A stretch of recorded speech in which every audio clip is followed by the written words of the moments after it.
Bienvenidos a otro lunes de Mindheart, hoy con invitadas muy especiales desde Growth, expertas en infancia. Estamos con Elisa Peláez, con Susana Vélez, psicólogas clínicas infantiles y hoy hablando de un tema fundamental y es altas capacidades. A las familias les cuesta porque es como, pucha, no disfruta nada, no le gusta nada, todo es un problema. Es un niño superdotado, es un niño genio. Entonces son dos cosas muy distintas, las habilidades para aprender que las altas capacidades intelectuales. Empecemos entonces, ¿qué son las altas capacidades en niños y niñas? Perfecto, Manu, mil gracias por esta invitación. Yo quiero arrancar contándoles del caso de uno de los niños, porque digamos que esta conversación siempre que uno la va a tener, la puede tener desde múltiples fuentes, desde el entorno escolar, qué hacer con la vida escolar, desde lo filosófico, pero también desde un poquito lo que nosotros hacemos, que son los ambientes en los que se mueven los niños. Entonces esto nos puede ayudar un montón. Cabe aclarar que no todos los niños y niñas son iguales, pues es como en el cerebro, cada uno particularmente tiene cosas muy distintas, pero esa es la forma en la que la mayoría de las veces llegan a consultar a Growth. Llegan por alguna dificultad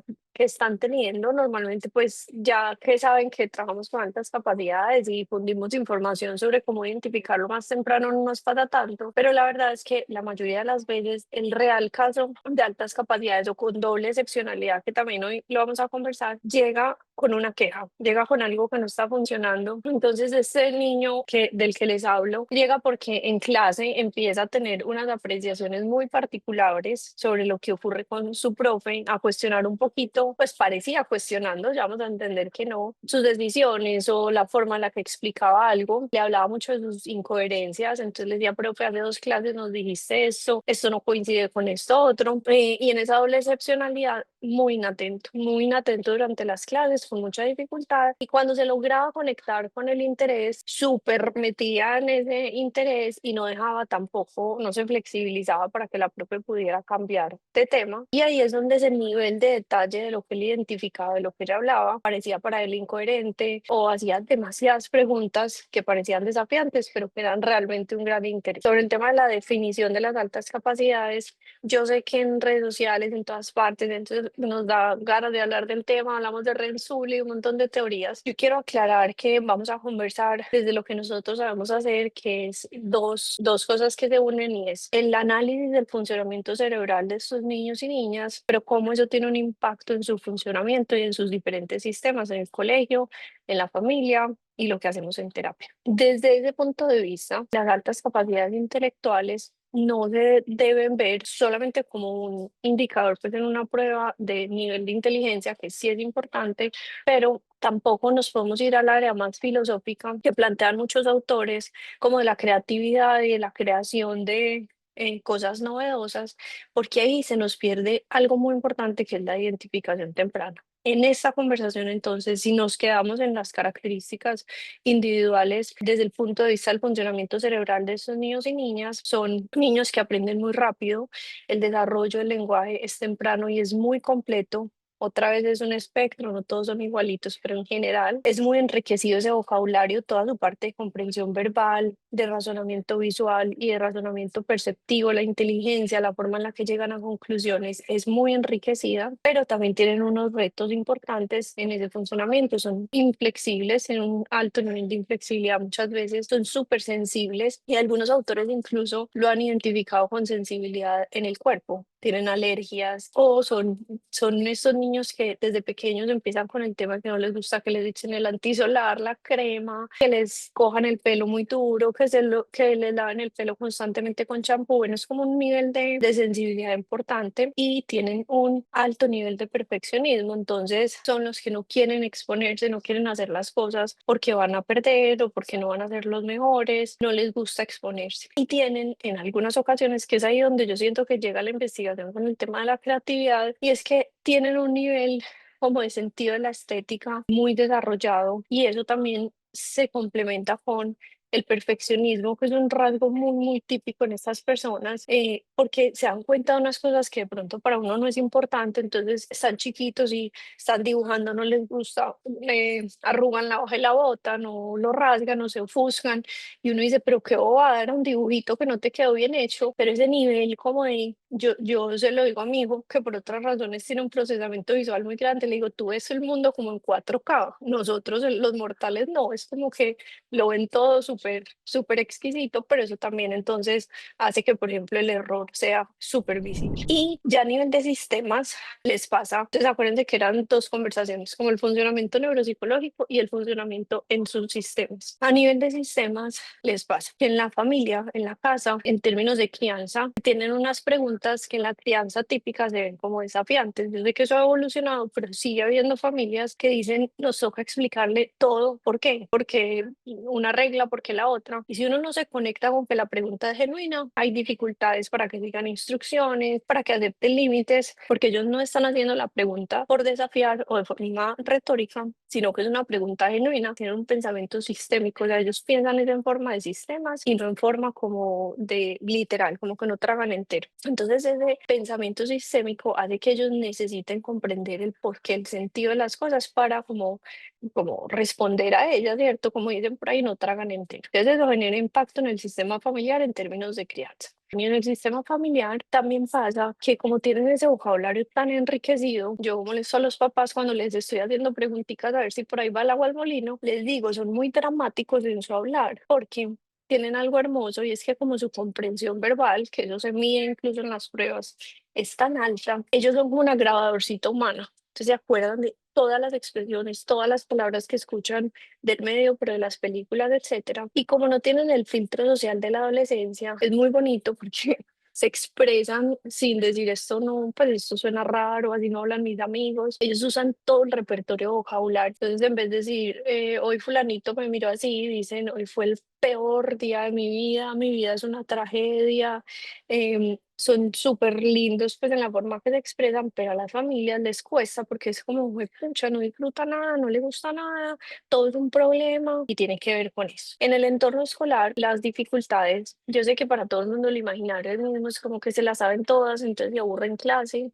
Realmente eso pasa cuando hay doble excepcionalidad con déficit de atención. Entonces ese no es un indicador tan chévere necesariamente, sino que pasa mucho más, es que todo les fluye mucho en los primeros años donde el aprendizaje es más concreto. Como todo es novedad, no nos pasa que si está purita la alta capacidad sean niños inatentos, eso es un gran mito. Lo que nos pasa es que si no identificamos a tiempo, como no han tenido que hacer un esfuerzo significativo para nada de todo eso de lo que están haciendo, llegan más o menos a quinto, sexto, donde empieza la exigencia académica a cambiar y es como si se desacondicionaran de hacer esfuerzos. Entonces llegan niños que nos dicen es que era el pues le iba súper bien, hacía todo súper rápido, súper fácil, le empezaron a exigir y no es capaz o le está yendo mal. Ahí en esa edad, que ahora hablamos de identificación, uno se vuelve en el tiempo, uno dice, ah, ok, este fue un niño con altas capacidades que no identificamos a tiempo. Más chiquitos, lo que les pasa es lo que les explicaba ahorita y es que empiezan a pedir mucha cuerda, a querer quedarse en los temas, a querer profundizar en los temas, mientras que los niños están repitiendo de forma concreta cómo se dice rojo en inglés. Eso repiten durante 15 días porque para aprender necesitamos repetición. Ellos ya están un poco agotados del tema. Entonces, más bien lo que hacen es proponer o hacer preguntas. Entonces dicen, profe, ¿qué pasa si me pasó en la vida real del niño que les estaba hablando? Profe, ¿qué pasa si alguien en el Parque de los Salados, que es una represa de agua que hay cerca de Medellín, echa colorante rojo? Estaban aprendiendo a decir rojo en inglés. Entonces la profe como que este niño distraído porque me está interrumpiendo la clase preguntándome eso. Y es que él en su cabeza estaba como soñando despierto y decía, si le echamos colorante a la represa, el agua que baja a Medellín, a todos nos saldría roja, el agua por los lavamanos, por los sanitarios. Entonces para él fue como que, ¿cómo hago para crecer esto que me están aprendiendo y sacarlo de lo concreto a entender un sistema? Y era que el fin de semana habían estado con la familia aprendiendo cómo funcionaba el abastecimiento de agua en la ciudad, ¿cierto? Porque en la casa normalmente las altas capacidades son muy genéticas, las familias naturalmente estimulan y tienen conversaciones que responden a su capacidad. Entonces, bueno, esto es como afecta como en los sistemas que también les da unas pistas como de identificación del tema. Un niño o una niña con altas capacidades es un niño superdotado, es un niño genio, hablemos de mitos y verdades. Perfecto, Manu. Mira, el término superdotado era un término que se utilizaba anteriormente. Realmente, digamos que la traducción a inglés, que es gifted, se sigue utilizando en la literatura americana, pero en español se cambió porque es el constructo, es la forma en la que se expresan los mitos más grandes de las altas capacidades intelectuales y es que uno está superdotado, cuando realmente las altas capacidades tienen algo y es que se llama un desarrollo asincrónico. Entonces, hay un montón de desarrollo, por ejemplo, cognitivo, pero no necesariamente en lo social o en lo emocional lo pase eso.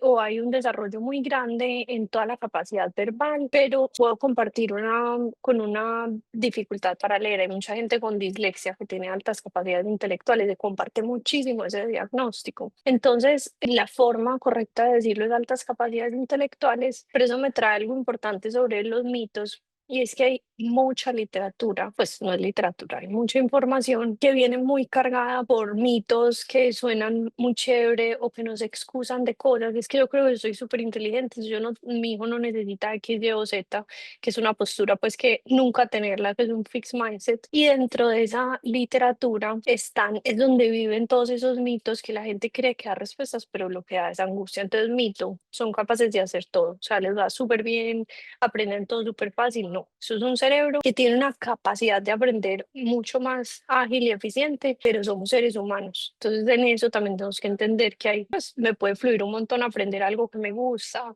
para lo que soy bueno. Y puedo ser pésimo en otra cosa, puedo tener altas capacidades y que me vaya mal en matemáticas. Lo que les explicaba ahorita, el rendimiento académico, cero que ver que son los número uno de la clase. De hecho, muchas veces en esos años, quinto, sexto, los número uno de la clase se vuelven los que sí se han acondicionado para hacer esfuerzos. Entonces, tienen ritmo, son disciplinados, en su casa son estructurados, les enseñan cómo se aprende, les enseñan cómo funciona el colegio, responden con todas las tareitas. Entonces son dos cosas muy distintas, las habilidades para aprender que las altas capacidades intelectuales. Otro mito, entonces identifico que altas capacidades, entonces me lo tienen que adelantar de año. Realmente la aceleración de grado escolar, por ejemplo, es súper mínima, no es siempre recomendable por el tema de desarrollo asincrónico, se hace aceleración dentro del mismo grado, entonces contenidos de otros grados o de otros temas en los que tenga interés ese niño o esa niña. Si es tan inteligente, entonces, ¿por qué es tan inmaduro emocionalmente o por qué le frustra y le da rabia todo? No es pues tan inteligente, él tendría que entenderlo, porque son también perfeccionistas, entonces les cuesta un montón muchas de las cosas para las que uno es muy flexible, son altamente inflexibles, les cuesta la adaptabilidad y la flexibilidad es uno de los procesos neuropsicológicos más importantes que debemos tener para podernos adaptar. Eli, de esto que nos estás explicando, hablemos un poco de edades. Básicamente, las familias que están recibiendo esta información dicen, pero esto aplica si mi hijo tiene 1 año, 2 años, o estoy hablando ya después de los 7. Hablemos un poquito de esas edades para poder identificar y sobre todo saber cuándo necesito acudir a expertos en altas capacidades intelectuales. Perfecto, mano. Entonces, aquí hay algo importante y es para qué identificar, ¿cierto? Si uno, su vida fluye, todo está pasando común y corriente, vamos bien, pues no hay que estar todo el tiempo buscando a ver qué tenemos, pero uno sí ve que una identificación temprana nos puede ayudar a que, por ejemplo, no nos pase este fenómeno de los esfuerzos. Una identificación temprana nos puede ayudar a ajustar las pautas de crianza en la casa para que, por ejemplo, un niño, una niña que yo, pues que tiene un desarrollo cognitivo normal, si yo le estoy explicando todo el tiempo el porqué de las reglas, se va a desacondicionar a algo que es también fluir con ciertas reglas que existen, que todas no nos tienen que parecer lógicas y digamos que en esa medida en que nos adaptemos a un sistema pues que es respetuoso con nosotros, por supuesto, y para las personas es más fácil. Entonces no a todo el mundo hay que estarle explicando todas las normas, pero estos niños cuando hacen la pregunta, lo mejor sí es explicarles, no justificarles, no rogarles que siga la norma, no me refiero a eso, sino entender el sentido y de ahí se vuelven los policías de esa norma, se vuelven al revés, súper como que entienden por qué esto nos ayuda a todos a vivir mejor, en orden, y se vuelven súper seguidores de la norma. Entonces, por ejemplo, para ajustar pautas de crianza es importante identificarlo. También para evitar este fenómeno, pues como de desacondicionarnos del esfuerzo. Entonces, temprano lo hacemos por el lenguaje sobre todo. Esa es la forma en la que más rápido empezamos a ver que es que puede haber unas altas capacidades. Entonces, procurar que si están hablando uno con el pediatra o final del seguimiento al desarrollo, o sea, o si en el jardín les dicen habla más de la cuenta, forma frases, se saltan el momento donde se habla pues como muy como un bebé, los fonemas y hablan muy claro desde chiquitos. Tienen lo que les digo, este vocabulario extendido muy enriquecido para nombrar las situaciones, los sentimientos, las realidades que están viviendo.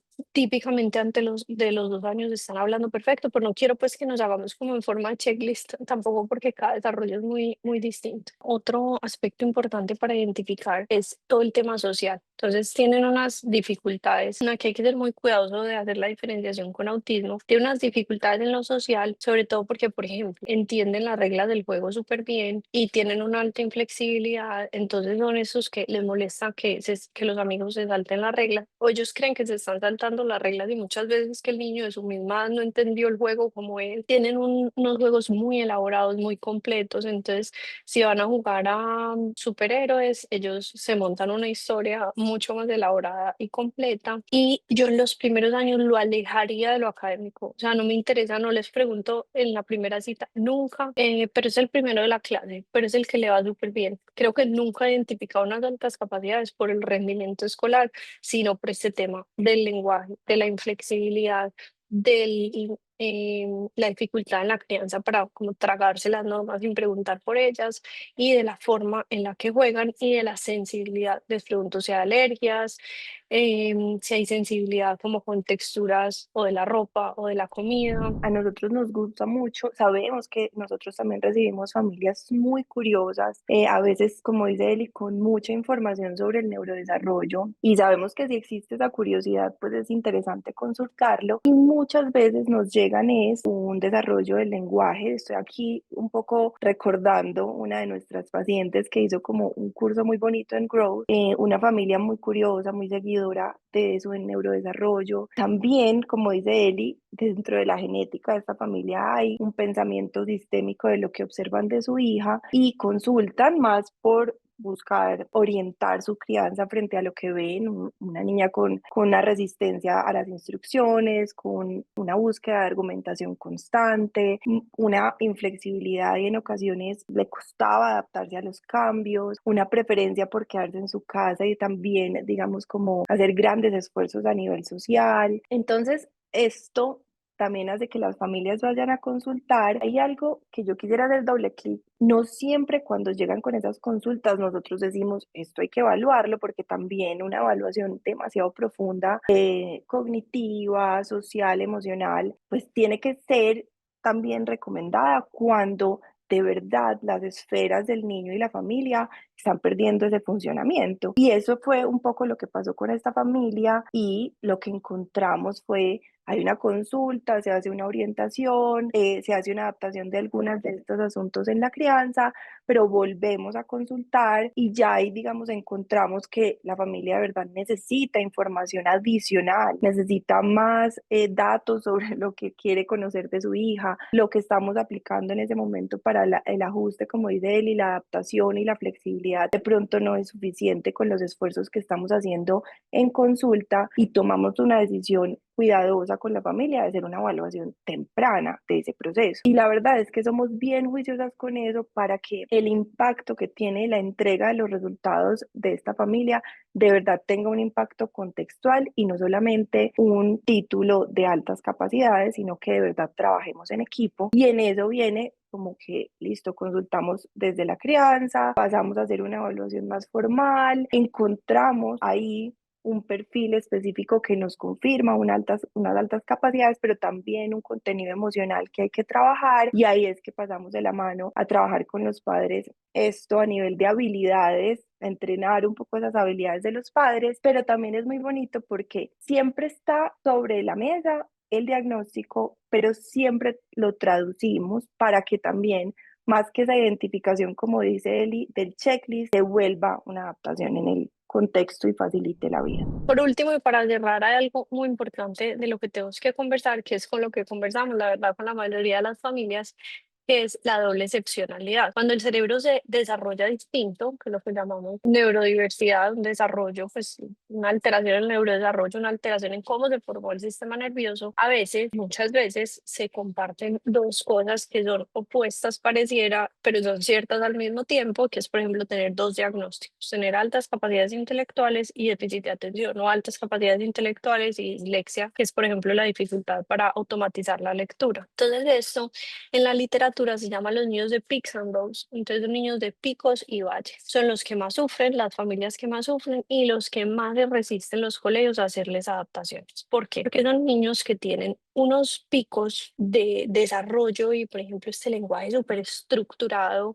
que te pueden explicar todo perfectamente, pero que si tienen que sentarse a leer algo, les cuesta o les cuesta automatizar la lectura o compensan. Entonces, digamos que aprenden a leer un poquito mejor que un niño con dislexia sin altas capacidades. Los conocen en los colegios y llegan por allá a cuarto y ya la compensación se agotó, que además genera mucha ansiedad y le dice a uno el colegio, altas capacidades, no creo, él nunca ha sido el mejor, es que casi no aprende a leer, le costó un montón. Entonces hay una duda muy grande sobre las altas capacidades intelectuales que pudiera estar desde lo más mundano, disfrutando ese niño, celebrando, y siendo grande por eso en lo que es muy bueno, pero que esa doble excepcionalidad limita la capacidad de identificarlos, de hacerle adaptaciones escolares. No me pasa tanto, pero en la familia también, como que le dicen a uno, pero vení, si él me explica también cómo funciona el mecanismo del motor de un Aston Martin, ¿por qué le cuesta entender que tiene que ir a lavar la ropa, llevarla al canasto, guardarla? Como que unas cosas en las que son muy avanzados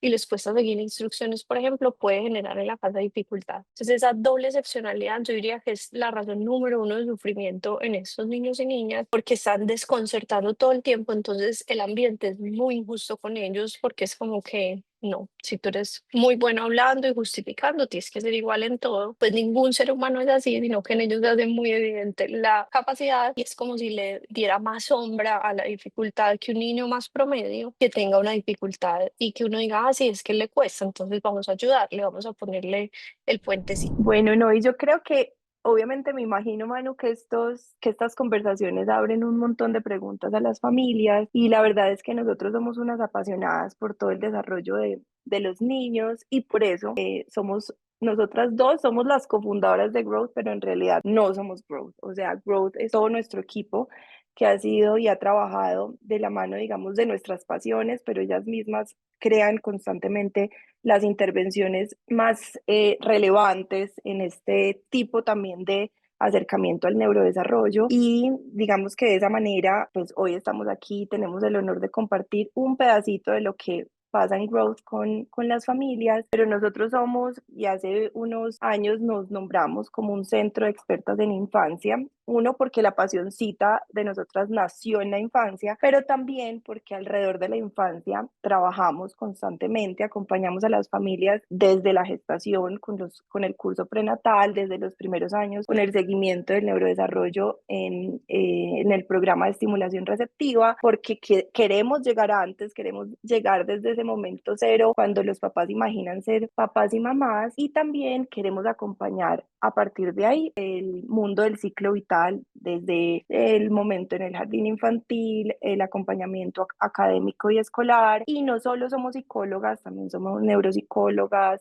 fonoaudiólogas, y tenemos unas alianzas muy bonitas con otros profesionales porque digamos que nuestra mirada es una mirada multisistémica. Sabemos que el acompañamiento de los niños y las niñas debe ser mirado desde el contexto y debemos tener la capacidad de intervenir de manera fluida con ya sea el psiquiatra, ya sea el pediatra, ya sea el colegio, ya sean las familias, los abuelos, y que mientras más acompañamiento sistémico hagamos, nuestros niños se van a ver beneficiados. Eli y Susi, que ya las conozco hace tantos años de este camino y misión que compartimos, les agradezco profundamente su trabajo, su rigurosidad científica, poder acompañar a las familias con tanto tacto y tanta sensibilidad. Gracias por crear en Growth un oasis para la infancia. Gracias por seguirnos enseñando sobre temas que se popularizan en redes y que a veces no tienen tanta solidez y que necesitamos en realidad comprender con todo el detenimiento. Entonces nos vamos con muchas herramientas y yo me llevo esa semilla de entender que las altas capacidades intelectuales intelectuales se ven como una ventaja en muchos escenarios, pero también tienen muchos retos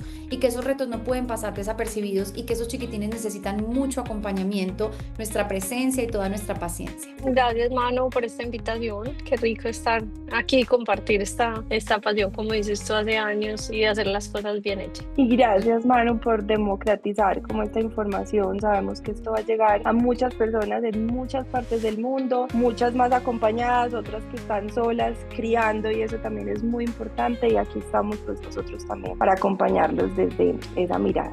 Hoy nos llevamos nuevas ideas, una comprensión mucho más profunda, también reconociendo los retos de los niños y niñas que tienen altas capacidades intelectuales. Infinitas gracias a Elisa y a Susana de Growth. Gracias, familias, por seguir poniendo mente y corazón al servicio de sus niños y niñas.